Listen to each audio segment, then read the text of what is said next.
첫 번째 강의 시간에 저희가 이제 챗 GPT의 기술에 대해서도 얘기해 봤고요. 어떠한 왜 쇼킹해졌는지 이거에 대해서 좀 이야기를 했습니다. 어쨌든 이렇게 저희한테는 챗 GPT가 우리에게 가져올 변화와 기회가 무엇이 있을지 한번 좀 살펴볼 텐데요. 저는 여기에 요 물음표, 느낌표, 요걸 누가 만든지 아세요? 안 보이시죠? 잘. 이게 물음 느낌표라고 불리우는 이거를 우리나라 말은 물음 느낌표라고 하고 영어로 인터랩빙이라고 합니다. 얼마 전에 작고하신 이어령 교수님께서 이야기를 하신 건데 웹 1.0, 웹 2.0, 웹 3.0 이렇게 나왔습니다. 제가 1강 때 조금 얘기 드렸듯이 우리나라 기업들이 이렇게 있어요. 야후, MSN이 시작한 인터넷 시대에서 접속 영화 보신 분들 있으시죠? 그런 분들이 있으실 거고. 근데 깜짝 놀랐죠. 다음이 나오고 네이버가 나왔을 때 인터넷 세계가 이랬구나. 얼마 전에 제가 커피 쿠폰 잘 쏩니다. 꼭 핸드폰 번호 적어주시고요. 두 번째 퀴즈 나가겠습니다. 따따따라고 시작되는 인터넷 시대를 연 인터넷의 창시자가 누굴까요? 인터넷의 창시자. 네. 저희가 이렇게 여기 대부분 개발자분들도 좀 많이 계시고 그러는데 참 기술하는 사람들의 안타까움은 잘 기억을 안 해줘. 기술하는 사람들 인터넷 창시자의 이름. 네. 팀자로 시작합니다. 팀. 네, 팀. 네?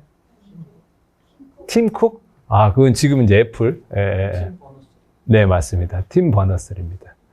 영국에서는 이제 자기도 받으셨죠. 기사 자기도 받으시고. 팀 버너스리 경을 정말 운이 좋게 작년 12월에 만났어요. 작년 12월에 한국에 오셔서 우리나라에서 이러한 데이터 쪽을 총괄하는 기관이 한국데이터산업진흥원이라고 K데이터라고 있습니다. 그쪽에서 무슨 간담회를 하게 됐는데 그때 이제 저는 서울시 대표로 이렇게 가서 만나게 됐습니다. 그분이 왜 오셨을까? 웹 1.0을 여신 분이에요. 웹 1.0은 보면은 일방향 소통이고 하여튼 연결은 시켜놨어요. 이 웹 2.0에서는 양방향 소통이 이루어지죠. 모바일 시대가 열려서 어디서나 이제 우리가 환경을 하게 됩니다. 그래서 요즘 생성형 AI, 챗 GPT와 함께 나오는 또 다른 얘기가 웹 3.0 얘기 한 번이라도 들어보셨을 거라고 생각을 합니다. 그럼 웹 3.0이 어떤 거냐? 특징을 보면은 인터오퍼레빌리티, 그러니까 상호 운용성 또는 시멘틱, 의미론적인 거, DF, NFT, VR, AR 그리고 아티피셜 인텔리전스 이런 것들이 대표적인 기술로 나옵니다. 웹 3.0에 그분이 오신 이유가 두 가지가 있는데 논의하고자 했던 게 이제 마이데이터 시대를 이야기를 합니다. 마이데이터라고 한 번이라도 들어보셨을 분 있으실 것 같아요. 이제 데이터 민주주의, 데이터 개인화, 초개인화 시대가 열린다. 이것과 생성형 AI가 과연 무슨 의미가 있을까? 이런 생각을 한번 해보실 필요가 있습니다. 이 생성형이라는 단어에 깊은 좀 생각이 필요해요. 생성형. 내가 생성한다. 데이터가 그동안은 생성됐다라고 볼 수가 있어요. 인간의 데이터를 컴퓨터에 그냥 저장하는 단계였어요. 근데 생성형은 스스로 데이터가 생깁니다. 그 의미가 되게 중요한 의미라고 생각이 들고요. 그 의미는 또 다른 아까 제가 장대익 교수님을 포럼에 와서 강연을 해달 요청을 드린 이유 중에 하나는 밈이라는 개념이 있잖아요. 밈. 복제된다. 쉽게 복제된다. 밈이 되는. 데이터가 이제 정말 쉽게 복제가 돼요. 나의 인격이 마이데이터라고 하는 것들은 나의 인격이 이제 내 폰에 보면 나의 모든 것이 담겨 있습니다. 예. 근데 그게 진짜로 가상세계에서 그 데이터를 밈해서 바로 내 아바타를 만들 수 있는 세상이 나온 것 같아요. 그리고 그 아바타가 생성형 AI가 적용이 되면 무엇인가를 활동을 하지 않을까? 지금부터는 다 상상입니다. 여러분들도 한번 상상을 해보세요. 이 웹 3.0 시대에 그런 것들이 기술적으로 연결이 된다면 어떻게 될까? 그래서 저는 이 오픈 AI, 메타가 왜 페이스북이 메타로 왜 사명을 바꿨을까? 왜 버추얼 리얼리티, 메타버스 쪽으로 관심을 갖게 됐을까? 오픈 AI가 왜 이렇게 부각이 될까? 이더리움, 블록체인은 여기서 어떤 역할을 할까? 여기까지는 우리나라 기업이 그래도 있어요. 떠오를까? 아직 없다라고 생각이 듭니다. 여전히 우리는 우리를 대표하는 네이버, 카카오에 의지를 해요. 아까 제가 처음에 오픈 AI하고 그 옆에 그 여자 CTO분을 사진을 보여드렸잖아요. 마이너리티가 세상을 바꾼다라는 이야기를 하고 싶어서 네이버, 카카오가 과연 그 역할을 또 할 수 있을까? 사실 AI에서 가장 중요한 부분은 도전하다 실패하면 이 거대 기업들이 좀 못하는 이유들 중 하나가 공격을 너무 많이 받으니까 그러니까 스타트업들은 그렇게 문제가 있어도 크게 영향을 받지는 않습니다. 예, 그리고 무너져도 사실은 좀 안타까운 이야기일 수도 있겠지만 피해보는 사람이 적어요. 근데 이제 큰 기업이 무너지면 이제 크니까. 그래서 도전을 우린 누가 해야 되나 이런 생각으로 나왔습니다. 그래서 웹 3.0 그런 특징을 갖고 있는데 우리나라 기업은 어떻게 될까? 우리는 그럼 어떻게 준비해야 될까? 이게 저희는 고민입니다. 그래서 지자체나 중앙정부도 고민이 되게 많고요. 이 영상을 한번 보면 짧게 볼게요. 주식하시는 분 계시죠? 안 하시는 분을 여쭤보는 게 맞는 것 같은데 주식의 흐름을 한번 보겠습니다. 오렌지가 제너럴 일렉트릭스 제조기업이에요. 초록색이 정유, 석유회사 기업들이고 통신회사, 음료 이렇게 핑크색으로 가는데 95년입니다. 제너럴 일렉트릭스가 제조업 시대예요. 1위고 흐름이 움직입니다. 쭉 가서 97년도에 이제 마이크로소프트가 치고 올라가기 시작하죠. 그리고 엑슨모빌, 그리고 인텔이 또 치고 올라갑니다. IBM도 치고 올라가고요. 2002년으로 올라가요. 마이크로소프트가 처음으로 제너럴 일렉트릭스가 이제 가축을 합니다. 인텔이 올라가고 시스코 올라가고 초록색이 대부분 IT 기업을 의미를 하고요. 그래도 이때까지는 월마트도 있고 P&G 우리 소비재 기업이죠.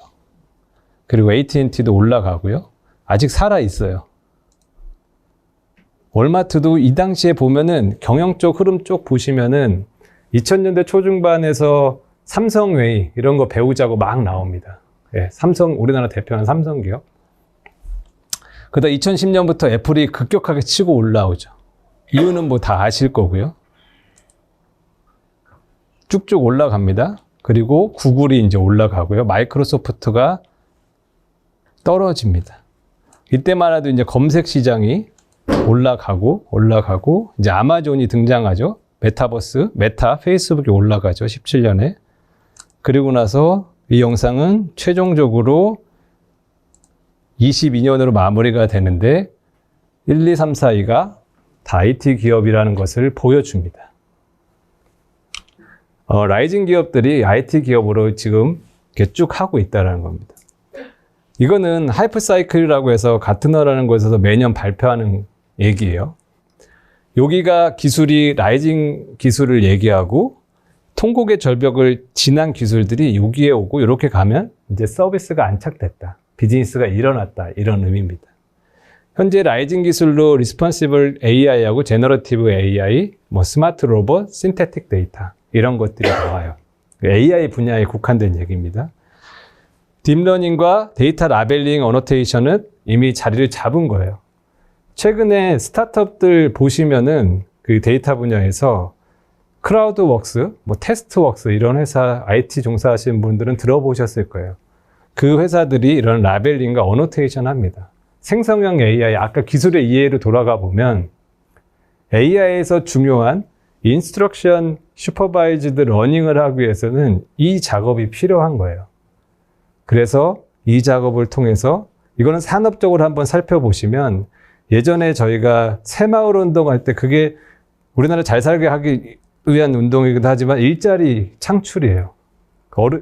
지금 그때 농촌은 다 어르신들이라고 생각하지만 그건 좀 잘못된 생각인데 농촌에 계신 분들한테 그 주변 환경 정비를 시키면서 일자리를 만들어준 거죠. 저는 그거랑 비교를 해보면 데이터 라벨링이 약간 그런 느낌이 있어요. 이렇게 해가지고 사람들한테 라벨링 일자리를 만들어주고 데이터를 깨끗하게 만들어주는 이런 역할을 합니다. 그게 준비가 됐기 때문에 이제 이게 가능한 거예요. 깨끗한 데이터가 있어서 생성형 AI가 가능한 거죠.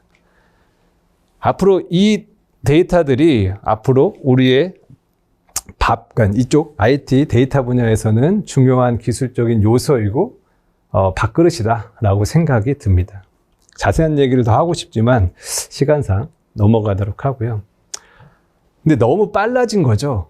아까 처음에 얘기했지만 근데 이게 또 하나 놀랄 일은 메모리 반도체 부분에서 무어의 법칙이라고 있잖아요. 메모리의 연산 능력은 뭐 1년 6개월 만에 빨라진다. 2년 만에 이렇게 2배 증가한다. 뭐 이런 법칙이 있었어요.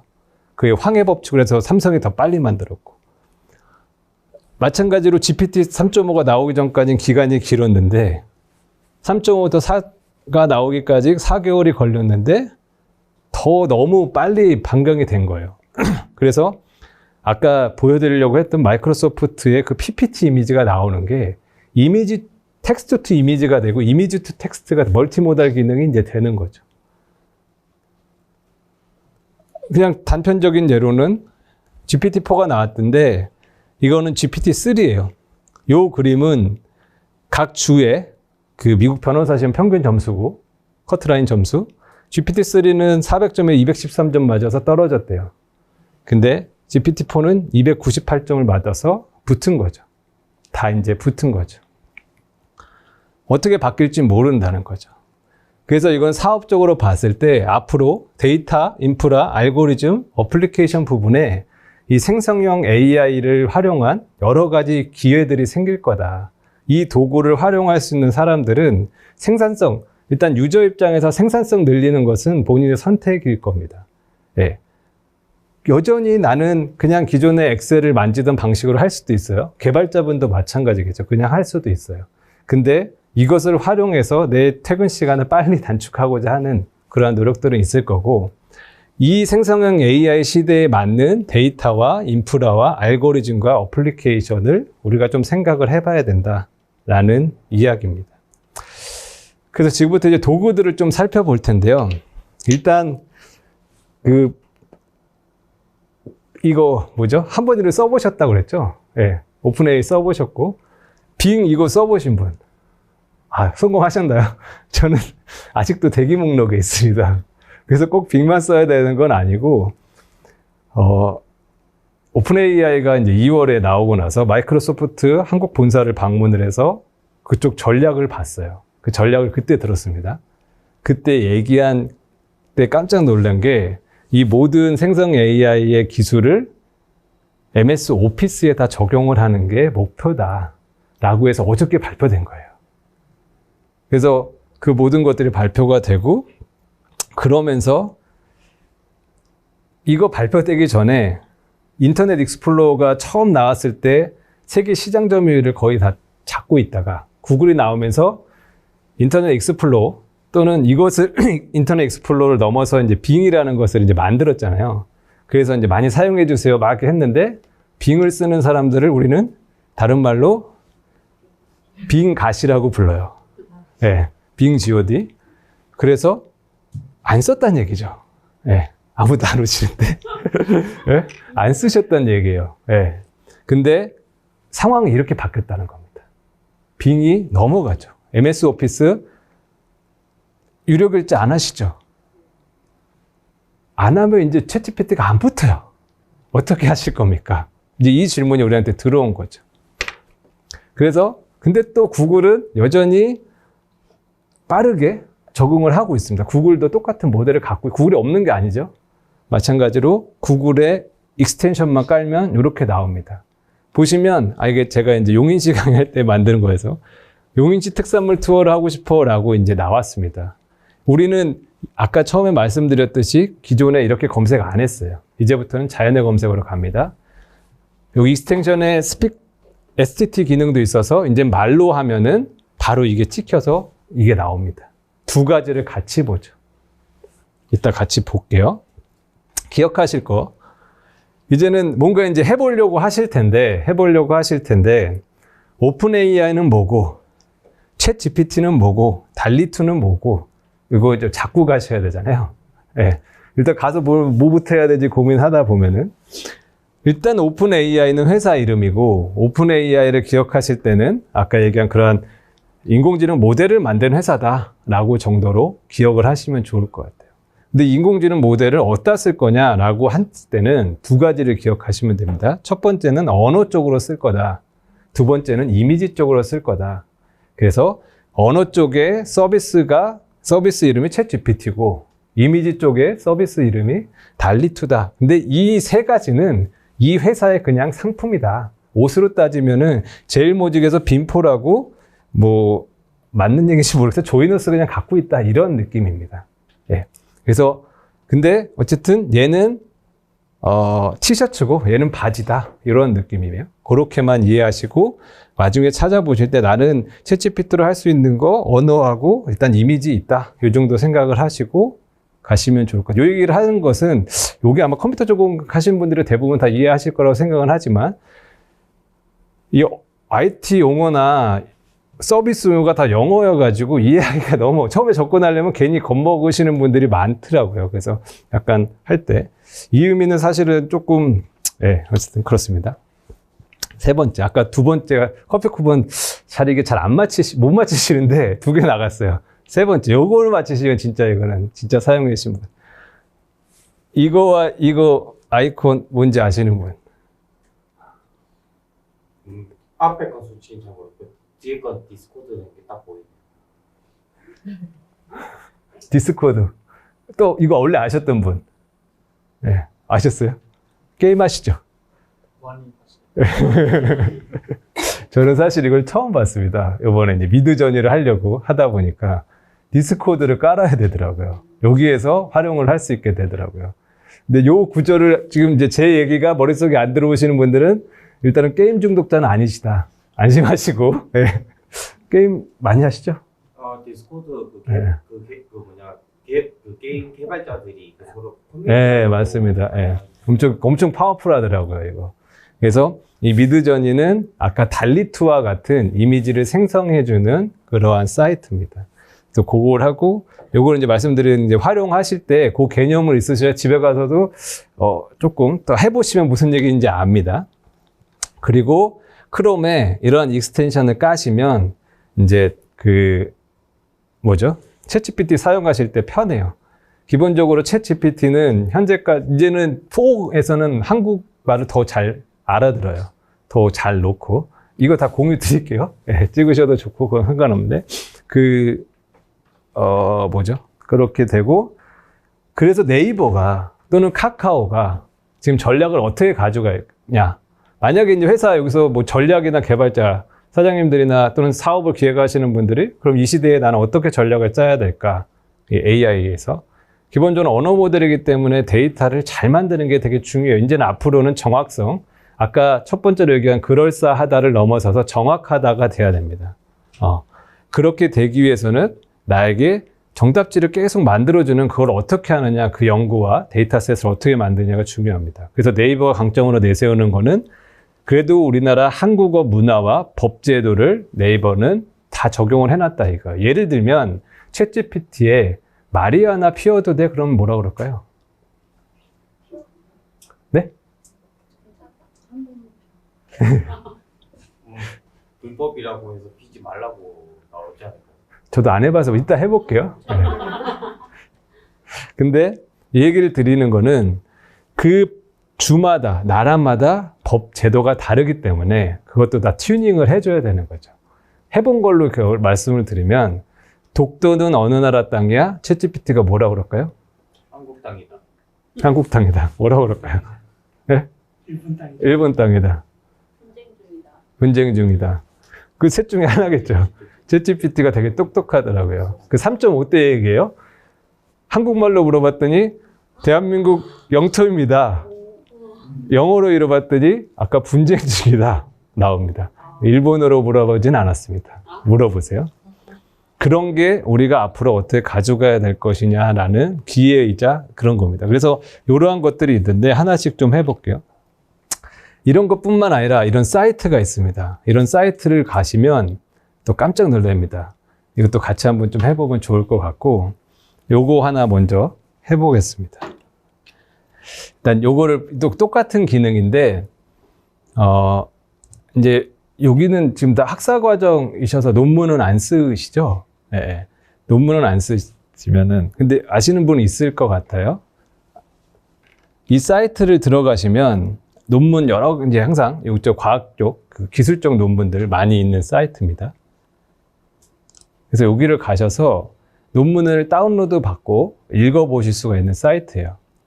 근데 예를 들면은 여기 Generalized Score Matching Beyond the IID Case 요거에 대한 논문을 내가 좀 관심이 있어서 한번 봤어요. 그럼 기존에는 이게 너무 빨리 나오네. 이 익스텐션을 이렇게 깔아 놓으면 챗 GPT가 이렇게 지금 요약을 해줍니다. 그래서 이 작가가 갖고 있었던 질문은 5가지로 요약을 해주고, 나중에 퓨처 리서치는 이렇게 하는 게 좋다. 그리고 레퍼런스는 이런 걸로 하면 좋다. 이렇게 좀 안내를 해줍니다. 그러면은 이거를 보면 되게 빠르게 이제 우리가 인식을 할 수가 있겠죠. 그래서 이제 궁금하죠. 그럼 얘가 뭐냐라고 해서 이렇게 해서 물어봅니다.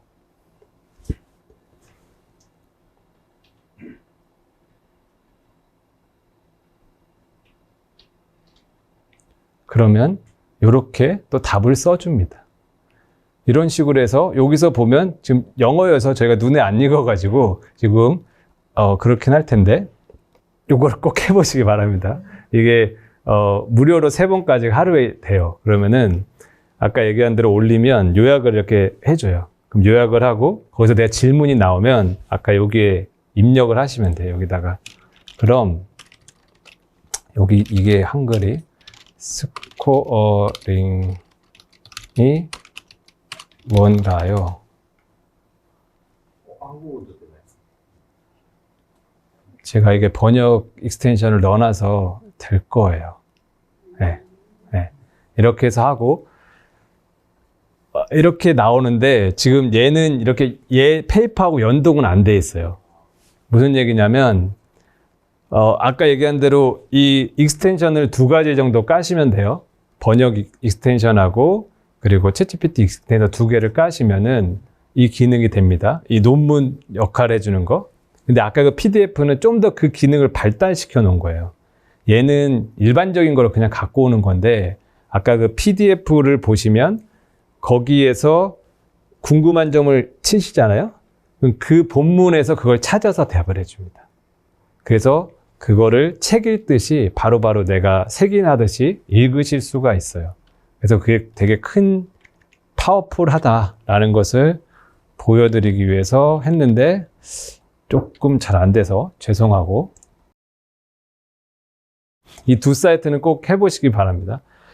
마인드맵이라고 해서 내가 원하는 그거를 넣으시면 바로바로 제너레이션을 해줘요. 영상도 분명히 있으니까 이 2가지는 꼭 해보시면 GPT가 어떻게 그 역할을 하는지 이해를 하실 거고요. 여기서 이제 가상현실을 제가 좀 넣은 이유는 아까 웹 3.0 시대라고 얘기를 했잖아요. 웹 3.0 시대가 어떤 우리한테 의미일까라고 생각을 해보면 기술적으로는 생성 AI가 하나 있고 우리가 메타버스가 작년에 떴다고 그랬잖아요. 그리고 여러 가지 서비스들이 나왔습니다. 근데 우리 일상에 아직 피부적으로 못 느끼는 이유 중에 하나는 디바이스라고 생각을 했어요. 그러니까 애플의 이 핸드폰, 이 아이폰처럼 이런 트리거를 줄 수 있는 디바이스가 나와야 되지 않을까? 이거 한 번씩 써보신 분 있으실 건데 아직까지는 이게 어지럽습니다. 그리고 무거워요. 그래서 작년에 사실은 이제 애플이 올해 런칭한다라고 이제 이야기를 했습니다. 근데 실제로 그 메타에서 나온 그 오큘러스에서 나온 디바이스를 쓰고 실제로 보면 가상현실이 진짜 많이 와 있구나라는 생각을 합니다. 그리고 그 기술을 트리거할 수 있고 우리 일상에도 들어올 수 있게 정도로 만들 디자인이 이 2가지 정도가 되지 않을까 이런 생각이 들더라고요. 근데 이게 올해 6월에 나오는데 이게 나오게 되면 저는 이제 비즈니스적으로 좀 생각을 해봤던 거는 아까 이야기한 이런 메타버스 세계에서의 나의 생성되는 여러 가지 아바타들이 많이 생길 수 있지 않을까? 이런 생각을 합니다. 그래서 아바타 활동하시는 분 계시나요? 아바타 활동? 네, 온라인. 세컨드 라이프부터 여러 가지 출하가 있었어요. 근데 그 리얼리즘이 이제는 조금 더 많아질 거고, 아까 얘기한 대로 이 생성형 AI라는 개념이 들어가면 그 안에서 정말로 다양한 대화나 또는 밈이라는 개념의 데이터 복제를 통해서 나를, 여러 인격체의 나를 만들어낼 수 있는 기술적인 시도가 더 많아지겠다. 그리고 출하할 수 있는 편의성이 많아지겠다라는 생각이 들더라고요. 그리고 그거를 볼 수 있는 환경이 예의지 않을까라는 생각이 듭니다. 여기가 공식적인 자리여서 이러한 기술이 발달이 되면 이러한 제가 얘기한 이러한 환경이 만들어진 곳이 지금 있습니다. 예. 어떠한 산업인지는 상상에 맡기겠습니다. 그 산업에서는 분명히 이런 것들이 이루어지고 있어요. 예. 그게 또 다른 산업으로 우리가 연계가 될 것은 얼마 남지 않았다. 이런 생각을 좀 드리겠습니다. 그래서 아까 이제 요것을 이제 해보려고 그런 거고요. 이렇게 되면은 아까 그 제가 준비한 그 보고서의 내용을 이렇게 짧게 요약을 해줍니다. 바로 한 300페이지짜리를. 그리고 이 보고서에 다루는 인공지능 보안과 내용은 어떤 글이 있나요? 그러면은 또 이렇게 정리를 해줘요. 그리고 참조 페이지까지 써줍니다. 그럼 여기서 또 궁금한 게 생기죠. 그럼 법제도 정책 정비를 서두르고 있다는데 무슨 의미일까요? 그럼 뭔가를 얘기를 해줍니다. 그럼 나는 공부하기가 더 쉬워지죠. 내가 보고서 쓰기도 더 쉬워지고 이해하기가 좀 더 쉬워지죠. 네, 빨리빨리 찾아보고. 제가 이 사이트 주식을 갖고 있지는 않는데요. 그래서 써보면서 깜짝 놀랐습니다. 써보시기 바라고요. 마인드맵으로 한 게 이겁니다.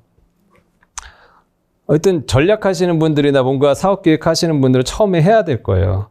그래서 데이터 전략과 경기도의 인공지능 산업 육성 전략을 좀 고민을 해야 돼서 이걸 키워드를 넣었습니다. 넣었더니 4가지를 일단 정리를 해줘요. 아까 왁구 잘 만들어준다고 그랬잖아요. 현재 사회 분석해, 성장과 전망, 그리고 정보정책 및 지원사항 만들어, 그리고 산업 육성 사례 연구하고 현황 파악해. 그러고 나서 연구소 기업은 어떻게 해야 돼? 다양한 전략을 추진하고 있습니다. 뭐 고육체계를 감안하고 하나입니다. 이렇게 해서 쭉 만들어줘요. 이 중에 쓸만한 것도 있고 버려야 될 것도 있습니다. 근데 제가 여기까지 마인드맵 해보신 분은 아시겠지만 이 4개 키워드 뽑는 것도 한참 걸려요. 생각해 보시려면. 이렇게 한 줄 쓰고 클릭 한 번, 그리고 여기서 분절할 때 클릭 한 번, 여기서 분절할 때 클릭 한 번 하면은 다 만들어져요. 3분도 안 걸려요. 그럼 나는 얘를 보고 뽑아내면 되죠. 내가 필요한 것만. 그 의미가 이제 업무 효율성이 크게 늘어난다라는 겁니다. 그래서 프롬프트 엔지니어에 얘기 들어보셨을 거예요. 신문이나 요즘. 작년도, 그러니까 IT 쪽에 저희가 항상 모르겠어요. 꼭 거기에 진짜 해당하시는 분이 있을 수도 있어요. 여기에도. 개발자 연봉 1억이다. 뭐, 웹 개발자, 어떤 웹 디자이너 처음에 막 90년대 초반에 웹 디자이너 연봉 막 1억이다 이런 얘기 나왔고, 모바일 시대 나왔을 때 모바일 개발자 1억 줘도 못 가드리고 가. 뭐 이런 얘기 나왔죠. 근데 혹시 1억 받으시는 분? 작년도 막 요즘 최신에 나온 거 데이터 분석가 연봉 2억 줘도 못 데려가 이런 거 나오죠. 데이터 분석가 있으세요? 네, 어쨌든 네이버 데이터 분석가한테 물어보면 무슨 얘기야? 이런 얘기예요. 네. 근데 어쨌든 그렇게 올라간다 이런 얘기예요. 근데 올해는 뭘까? 이게 데이터 엔지니어, 프롬프터 엔지니어예요. 연봉 얼마일까요? 한번 검색해 보세요. 데이터 아시는 분 있어요? 깜짝 놀라면 한번 검색해 보세요. 프롬프트 엔지니어 연봉. 네.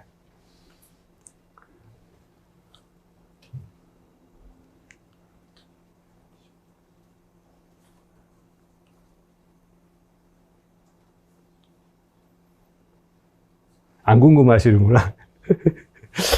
안 나왔어요? 네, 4억이라고 나옵니다. 근데 프롬프트 엔지니어가 뭐 하냐? 질문하는 거예요. 얘랑 대화를 잘해서 좋은 결과를 뽑아내려면 질문을 잘 해야 됩니다. 그것을 하기 위해서, 그러니까 이제 써보시면 무슨 의미인지 알아요. 내가 얘를 어떻게 시켜야 될지가 되게 어렵거든요. 처음에 그거 적응하는데.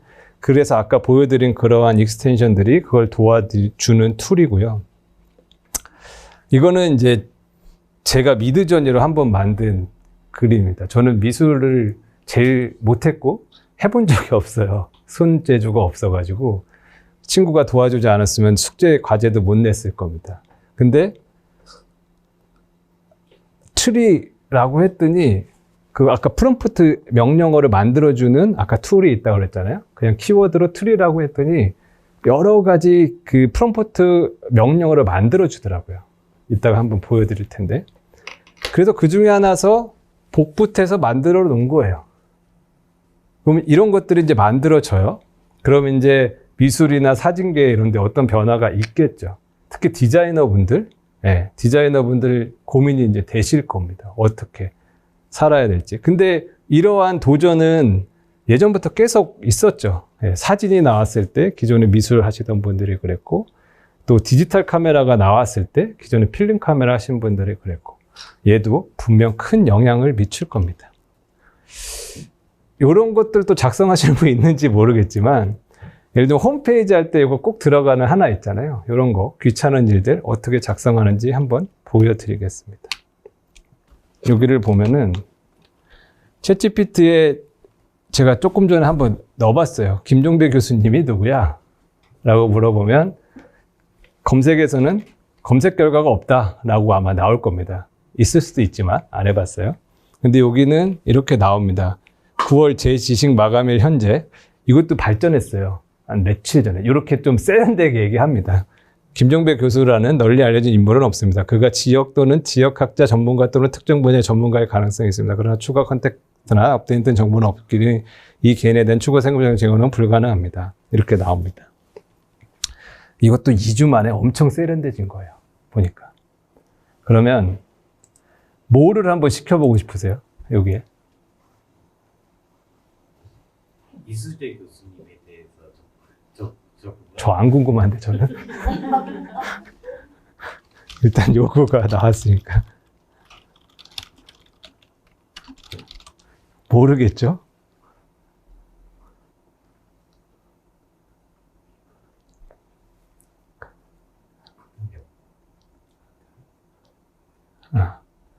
오케이. 근데 여기서 한 가지. 이수재 교수라는 사람 알아? I know person named 수재리. 이게 뭘까요? 뉘앙스가 다르죠. 그러니까 이 영어로 할 거면 나는 얘를 안다라는 거고 나는 물어봤잖아요. 근데 네이버 써보시면 얘를 잡아내요. 얘는 네이버는 인식을 해요. 그게 이제 기술의 차이죠. 그게 이제 앞으로 언어에 불 거고요.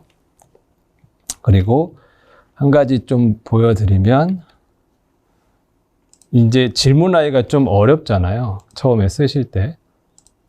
그래서 이 확장 프로그램은 이렇게 그냥 추가하시면 됩니다. 이렇게 추가를 하시면 이러한 식으로 이제 확장 프로그램이 나와요. 특히 이미지 생성을 하실 때 어떻게 명령을 해야 될지 잘 몰라요. 되게 어렵더라고요. 그래서 이거를 까시면 제가 아까 말씀드린 대로 스프링 이렇게 하면은 이렇게 미드저니에 만든 프롬프트 명령어를 만들어줘요. 그래서 보시면 그림을 어떻게 그리라고 명령을 하면 스프링에 대해서 봄에 대해서 하면 이렇게 그만해라. 그러면은 저는 이렇게 보다가 이 중에 하나 고르는 거예요. 스프링이고 매지컬 포레스트 위즈 타워링 머쉬룸이 있고 growing fireflies and 뭐 이런 게 있는 걸로 한번 해보겠다. 그리고 얘는 3D 렌더링 스타일로 할 거고 리얼리티 텍스트와 라이트가 있는 걸로 하겠다. 그냥 저는 이렇게 검색을 합니다. 여기 가서 여기는 이거를 하셔야 됩니다. 프롬프트를 만드시려면 이미지를 하셔야 되고 이렇게 넣습니다. 그럼 조금 기다리셔야 돼요. 그러면 이 명령어가 만들어준 무엇인가 이미지가 생성이 됩니다. 이제 막 시작이 되네요. 근데 이 사이트는 아까 챗GPT도 그렇고 유료로 하면 조금 이제 쓸만한데 무료로 하려면 조금 힘드실 거예요. 너무 오래 기다리시고. 한 달에 얘는 10,000원, 걔는 20,000원 뭐 이 정도 되더라고요. 한번 테스트 해보시기 위해서 한번 투자하셔도.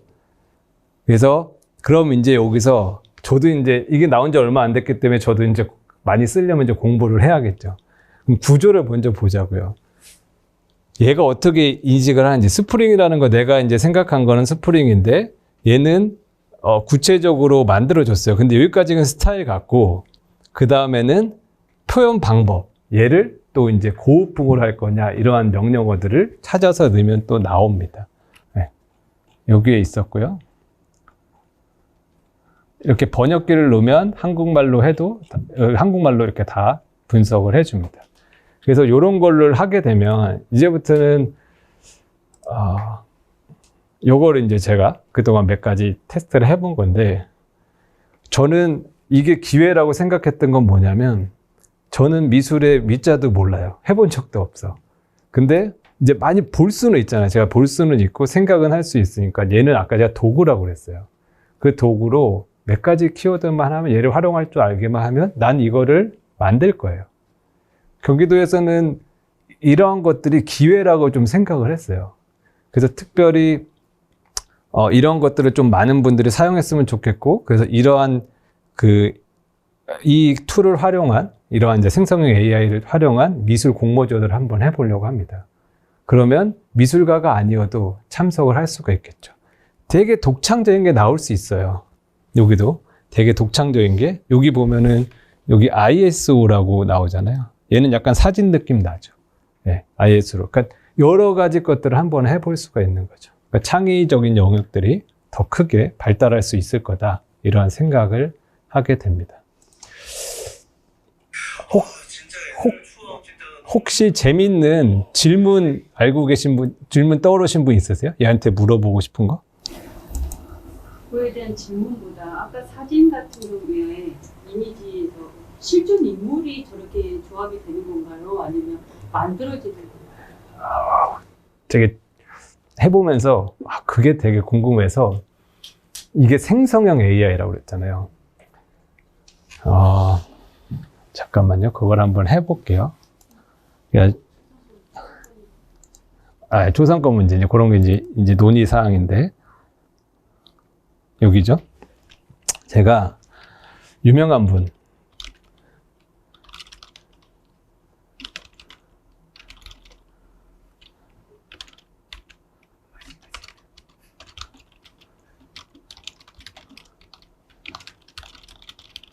이렇게 그냥 입력을 했다고 했을 때 나의 의도는 뭘까요?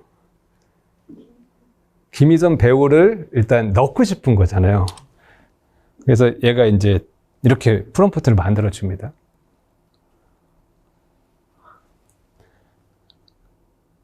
그랬을 때 이 중에 하나를 그래도 이제 보면은 느낌적인 느낌으로 김인성 스탠딩 원더의 좀 뭐 이렇게 나와요. 얘를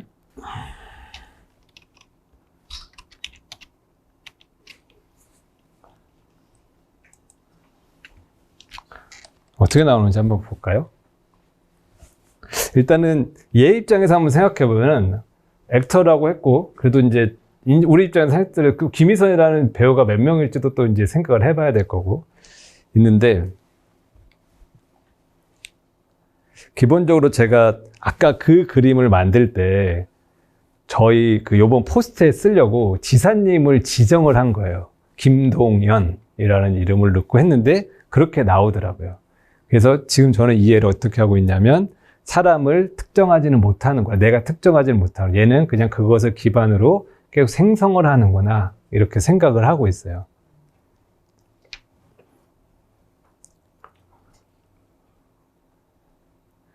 그래서 지금 보시면 포토샵이나 뭐나 무슨 작업을 해서 이런 퀄리티의 이미지를 얻으려면 얼마나 걸릴까요? 근데 지금 요 키워드 제가 한 작업 지금 우리 한 3분도 안 걸려요. 네. 얼마나 많은 밈들이 생성이 되겠습니까? 네, 20% 정도 남았네요. 약간 형제 실루엣은 약간 김희선 씨 같아요. 느낌은 맞죠? 아닌가요? 저만 그런가요? 느낌. 판타지랑 같은 느낌으로. 아, 근데 약간 실루엣 비슷하지 않나요? 저만 그런가요? 가까이 보여주시면 알 것 같아요. 그래서 예를 들면은 이 유언은 얘를 업스케일링 하겠다는 의미고요. 같은데요. 약간 느낌 비슷하죠? 아니에요? 아니에요? 그냥 일반적인 그림. 뭐, 이게 비율이 비슷해 보이는데? 좀 우기는 중이라고 생각하실 수 있습니다. 한번 하나 더 볼까요? 비슷하지 않아요? 아니요. 아니에요? 또 현재는 이렇습니다. 다시 한번 강조하지만 저는 미드전이랑 아무 관계가 없습니다. 근데 제 생각에는 생성형 AI이기 때문에 얘가 생성을 할 거예요. 똑같은 이미지를 갖다 쓰지는 않을 거다, 기술적으로. 근데 그래서 그게 우리한테는 또 이 솔루션을 만드는 사람들한테는 기회다. 그런 것들을 우린 필요로 하니까 나는 고정값이 있어야 될 것이 있고 주변만 바꾸고 싶은 기능이 필요할 수도 있다. 그럼 그것을 개발을 하면 기회가 되지 않을까? 이런 생각이 듭니다. 그래서 이런 것들은 소개해드린 건 한 번씩 좀 해보시면 좋을 것 같고, 그래서 지금 시간이 얼마 없어서 그래서 말씀하신 이제 그런 것들이 저희가 이야기할 것들입니다.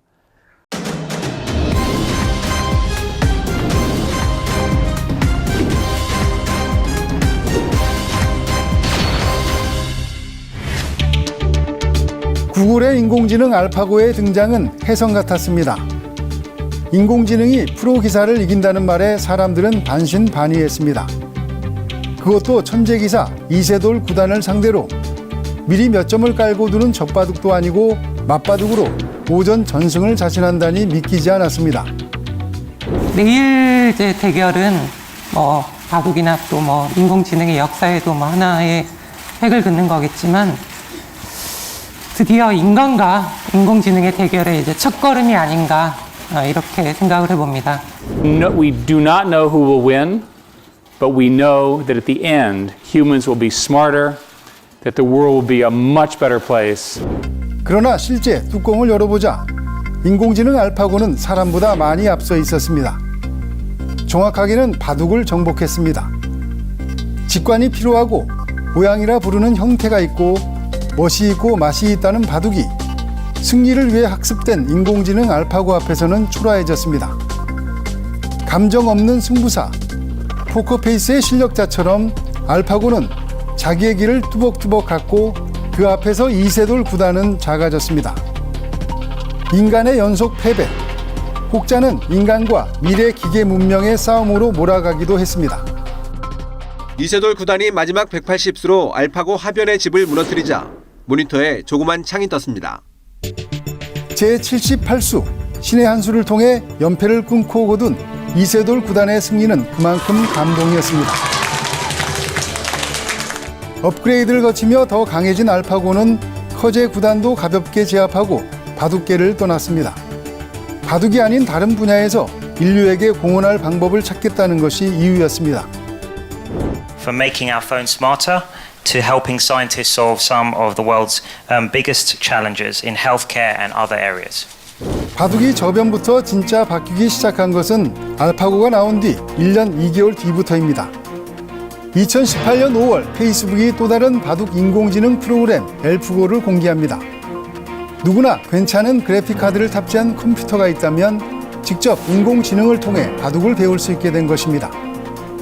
많은 기사들이 인공지능과 직접 바둑을 두거나 복기를 하면서 인공지능의 사고 체계와 수법을 배웁니다. 복기하면서 무엇이 좋았고 무엇이 나쁜 수였는지를 금방 판단하게 됩니다. 대국이 없는 날에는 하루에 10시간이나 인공지능으로 바둑을 공부하는 기사도 생겨났습니다. 두고 나면은 평범한 수인데 사람들은 그렇게 평범한 수를 계속 찾아나가는 게 쉽지가 않더라고요. 근데 그런 AI가 또 평범하면서도 잘 두고 그게 실전에서는 안 보이지만 나중에 복귀할 때 보면은 참 평범하고 쉬운 수인데 쉽게 잘 둔다 그런 느낌을 많이 받고 있습니다. 예전에는 제가 생각해도 너무 어려워서 답을 찾지 못하는 경우가 굉장히 많았는데 인공지능이 나온 뒤로부터는 좀 답을 알려주니까 그게 되게 좋은 것 같고요. 중반부터 이제 우세를 잡았을 때 정리하는 그런 기술이 인공지능이 굉장히 뛰어나기 때문에 그런 것도 많이 배웠던 것 같아요. 네, 저 같은 경우는 흑번이나 백번으로 줄 때 정해놓은 포석을 이제 있기 때문에 그냥 거의 그렇게 두기 때문에 포석은 이제 쉽게 말하면은 당하지 않고 시작을 하기 때문에 저도 이제 중반이나 중반 전투 쪽에서는 약간 그렇게 밀리지 않는다고 생각하는 편이어서 그래서 그 포석 보완하는 점이 바둑 성적 좋아지고 있는 거에 좀 주요했다고 생각합니다. 흑을 잡을 때, 백을 잡을 때 정해놓은 포석이 있다는 말은 초반 포석이 더 단순해졌다는 반증입니다. 바둑의 수준은 높아진 것이 분명하지만 실제로 선택할 수 있는 바둑의 길은 좁아진 것입니다. 쉽게 말하면 다양성이 줄었습니다. 실력은 올라갔지만 특색이 줄어든 이른바 상향 평준화입니다.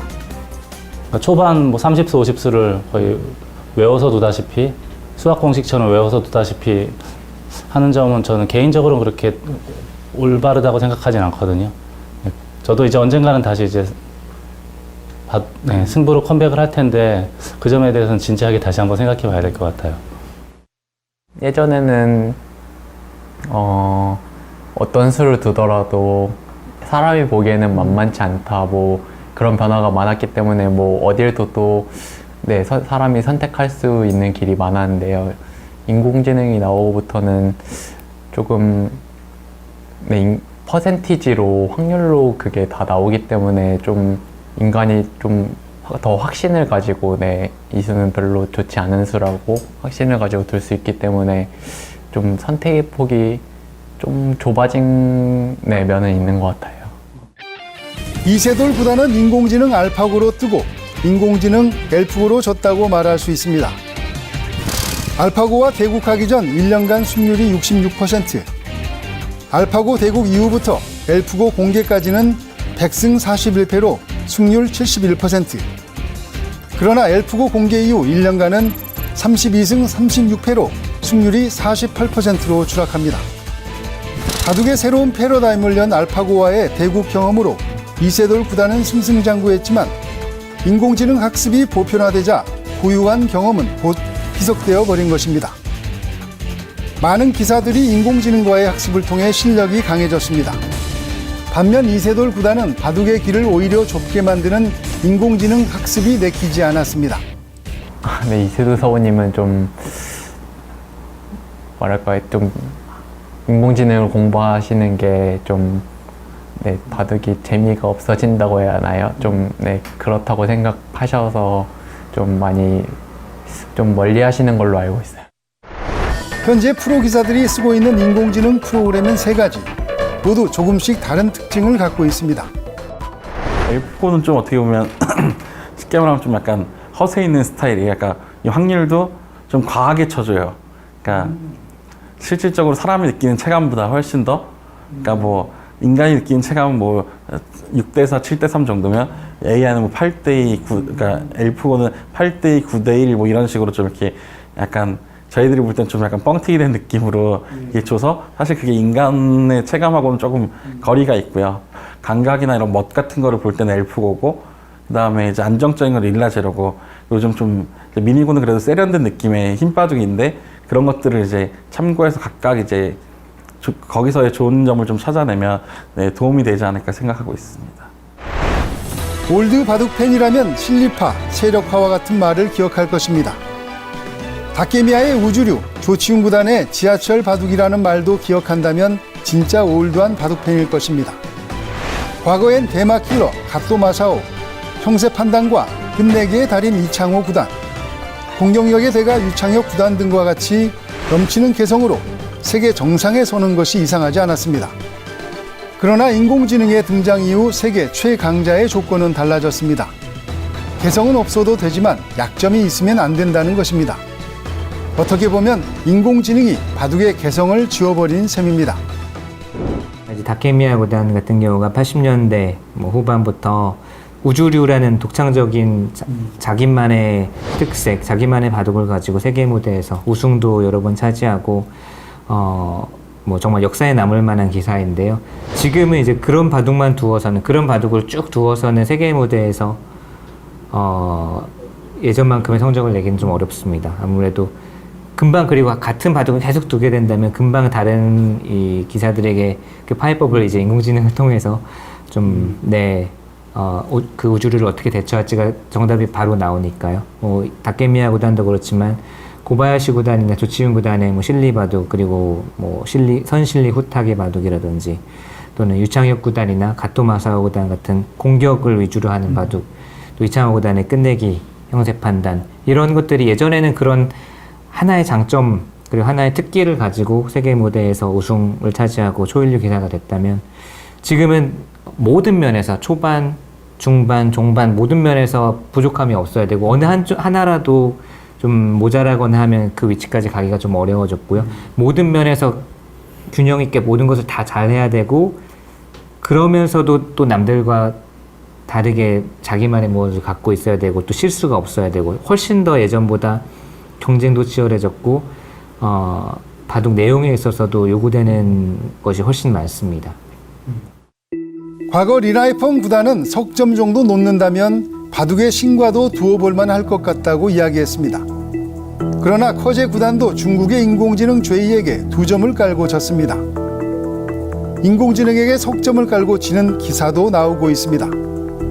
이제 넉점을 물어봐야 하는 시대가 됐나 하는 씁쓸함이 생깁니다. 4점에는 할 수 있을 거야. 또 근데 또 지난 다음에는 또 모르죠. 네. 알파고가 나온 이후에도 또 그 중국의 그 죄이가 세진 다음에도 사실 2점 이상은 안 갈 것이다라고 했는데, 그게 불과 뭐 한 1년 정도밖에 안 된 것 같은데 이미 지금 이제 석점에 패한 기사도 나왔고요.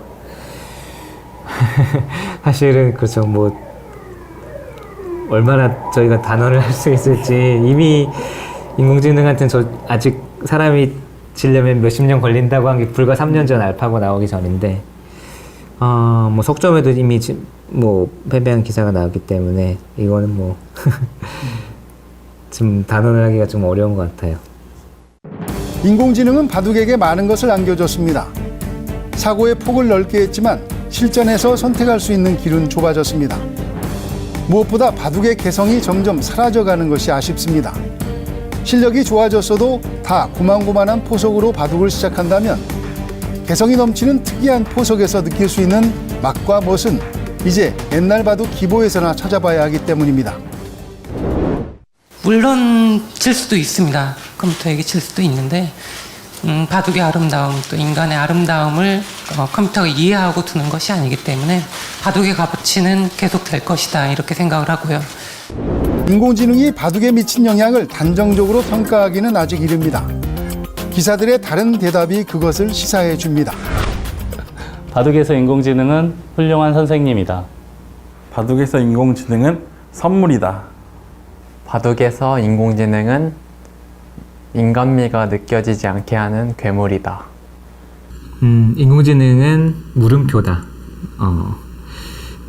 이게 인공지능이 나오면서 바둑 실력이 많이 향상되고, 또 바둑 발전에 도움을 주고 있고, 또 많은 바둑 기사들의 실력 향상에도 도움이 되고 있지만, 이게 앞으로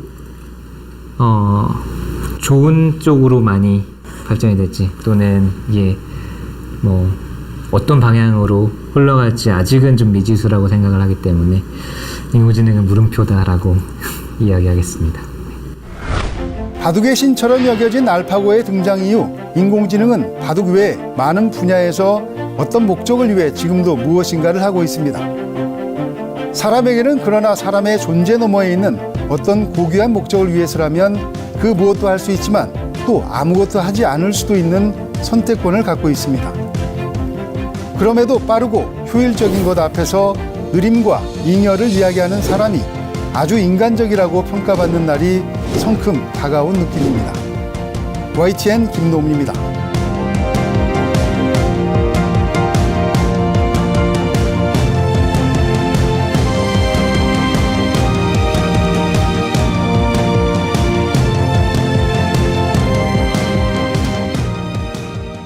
이 바둑판에서 요거는 한번 드릴 테니까 한번 보시면 좋을 것 같아요. 알파고가 나오고 나서 졌잖아요. 그리고 나서 바둑계는 바둑 두시니까 다 알아요. 다 아는 게 아니라 바뀌었어요. 사람하고 연습하지 않고 알파고하고 연습을 합니다. 그래서 없어진 게 있대요. 기풍이 없어졌대요.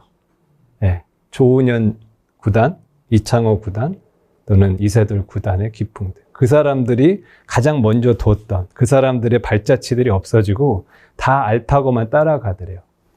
알파고는 지지 않는 법을 다 알고 있대요. 그래서 다 지지 않는 법을 알고 있다고 합니다. 그래서 그거에 대해서 얘네들도 이제 바둑에서 고민을 하기 시작했고, 그게 우리가 생각했던 이제 인간이 잘하는 것, 인공지능이 잘하는 것, 그것을 모라벨의 역설이라고 그냥 멋있는 말로 모라벨이라는 분이 얘기를 했어요. 사람이 잘하는 거, 인공지능. 그래서 우리는 되게 이분법적으로 생각을 하는데 과연 이게 맞느냐 이런 생각인 거죠. 아까 얘기한 추론의 영역을 인공지능이 뛰어넘지 못할까? 라고 생각을 했는데 우리는 져서 그게 맞다라고 해서 우리는 계산의 영역에서는 인공지능을 더는 이길 수 없을 거야. 이런 생각을 이제 하게 된 거죠. 바둑에서. 근데 우린 거기까지만 업데이트가 돼 있어요. 근데 이분의 이야기를 한번 잠깐 보겠습니다. 그 다음부터 계속 나온 건데, 지금부터 바둑계에서는 아까 인공지능 툴을 활용해서 계속 그거 했다고 그랬잖아요. 그 대표적인 툴을, 이 사람은 아마추어 캘린 펠린이라는 사람은 15전 14승을 거둔 거예요. 핵심은 이겁니다. AI가 가르쳐준 AI 약점을 공략을 했다. 네. 결국은 저는 그렇게 생각을 해요. 결국은 인공지능은 사람이 만든 거고, 그 계산을 하는 방법을 우리가 또 이해를 하면 그것의 약점을 우리는 또 파악할 수 있다라는 거죠. 그래서 인공지능이 과연 우리의 모든 일자리를 대체할 것이냐, 이제 이런 질문들 계속 기술이 나올 때마다 하는 겁니다. 자동차가 나왔을 때 영국에서 이제 마부들이 반대했듯이 여기서도 지금 인공지능을 활용한다고 하면 여러 가지 이슈들이 나오죠. 아까 그런 거 보면은 디자이너분들 어떻게 할까? 개발자분들 활용할까 말까? 이건 한번 보여드릴게요. 데이터 분석가. 코드 짜기 너무 싫잖아요.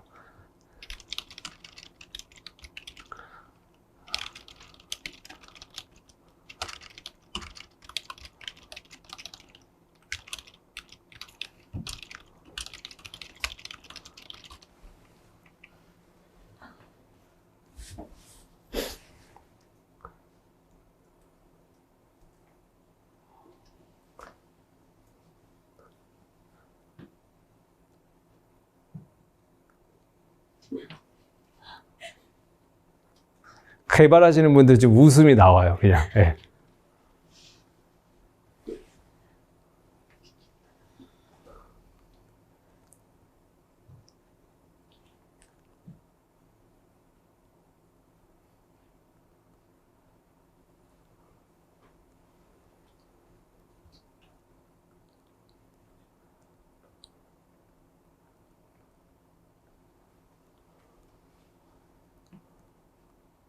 요 코드 짜는데 기초하시는 분들은 되게 오래 걸리실 거고 하시던 분들도 더 걸려요. 요게 이제 1단계 크롤링이고 단계적으로 입력을 하면 됩니다.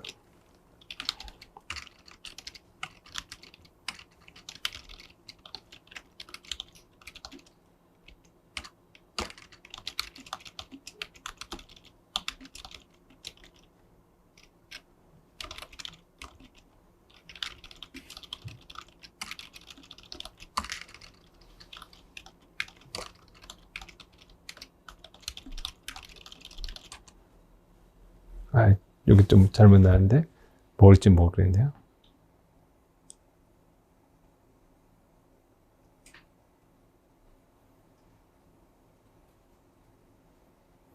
그러면 여기 필요한 패키지들 다 깔아주죠, 이미. 네. 그럼 이렇게 되면 개발자분들은 바로 생산성이 높아지겠죠. 네. 비교하고 맞추고 이거 갖다 놓으면 95%는 다 돼 있어요, 이미. 몇 가지 파라미터만 바꿔주면 돼요. 개발하신 분들은 알 거고. 웹도 마찬가지고 모바일도 마찬가지고. 모바일 앱 개발하고 싶으시면 한번 해서 돌려보시면 돼요, 그냥. 근데 기본적으로 일단 또 그렇다고 교육이 없어지냐? 아까 제가 말씀드렸듯이 검색이 열렸다고 해서 공부하지 않아야 된다. 이거는 아니라는 거죠. 그냥 얘는 툴이에요. 우리 생산성을 활용하기 위해 엄청 빨라지겠죠. 두 번째로는 인공지능 시대의 윤리와 교육. 데이터가 되게 중요하다고 그랬잖아요. 어떤 데이터를 만들어내고 그러면 이제는 데이터에 대한 누가 생성을 했고 그게 문제가 됐을 때 어떻게 되느냐 또 이러한 법적 논의도 분명히 나올 거고 책임 소재에 대한 부분들. 사실 자율주행 자동차가 상용화가 안 되는 가장 큰 이유는 책임의 논란입니다. 그리고 뭐든지 가장 중요한 끝에는 누가 책임질 거냐가 핵심인 것 같아요. 사람이 인공지능에게 책임을 물을 것이냐? 물을 수 없다라고 전 생각을 합니다. 결국은 그것도 우리가 책임을 져야 되고. 고려대에서는 그저께 발표를 했어요. 챗GPT. 교수님들 고민하죠. 예. 그래서 논문 뭐 이렇게 하겠죠. 여러분들 이제 이거 보시고 나서 어떻게 하실 거예요? 챗GPT로 논문을 적겠습니다. 예. 그러면은 어떻게 할까요? 교수님들이 이걸 막을까요? 말까요? 그래서 윤리 규정을 만들어 잘 써라. 저는 개인적으로는 그러니까 이러한 그 활용 쪽에 그 프로콘이라고 한다면 프로 쪽에 있기 때문에 되게 접근을 잘 하셨다라고 생각을 해요. 도구로서 빠르게 접근을 해서 활용을 하게끔 만들어서 그것을 활용한 비즈니스도 만들고 교육 체계도 만들고 그렇게 돼야 되지 않을까 개인적인 생각을 합니다. 아까 제가 다윈 얘기를 한 거는 이유입니다. 환경이 이렇게 빠르게 변하고 있습니다. 아까 얘기한 대로 없었던 게 생기는 게 아니라 존재하는 것 중에 없어질 게 생기는 거다. 살아남을 게. 내가 살아남을지 안 남을지 그냥 되게 뭐 위험스럽게 얘기는 하는 거지만 그건 모르는 겁니다. 하지만 내가 어디에 적응할지는 내 환경을 한번 잘 보시고 적응하는 사람이 되셨으면 좋겠다라는 이야기를 좀 전해드리고요. 마지막으로 이렇게 좀 진행을 합니다. 그래서 윤리부터 비즈니스까지 쭉 하고 있으니까 월요일 날 시간 되시는 분은 유튜브로도 생중계를 합니다. 그래서 보시면 좋을 것 같고요. 경기도청 유튜브로 생중계를 하고요. 오시면 더 좋습니다. 연서분들 아마 아시는 분 있으실 거예요. 테크 쪽 하시는 분들이나 좀 진화론 쪽에 관심 있으신 분들은. 여기까지입니다. 혹시 질문 있으시면 같이 좀 토론하도록 하겠습니다. 네, 여러분. 지금까지 이수재 과장님을 모시고 챗 GPT의 이해와 활용이라는 재미난 특강을 진행하였습니다. 저 역시도 새로운 걸 많이 배우게 되었는데요. 우리가 이 GPT를 이용해서 일상생활뿐만 아니라 비즈니스, 즉 우리의 삶을 좀 더 윤택하게 삶을 살 수 있는 기회가 되었으면 좋겠습니다. 마지막으로 이번 특강을 준비해 주신 이수재 과장님을 뜨거운 박수로 보내드리고 다음 재미난 2차 특강으로 모시도록 하겠습니다. 감사합니다, 여러분.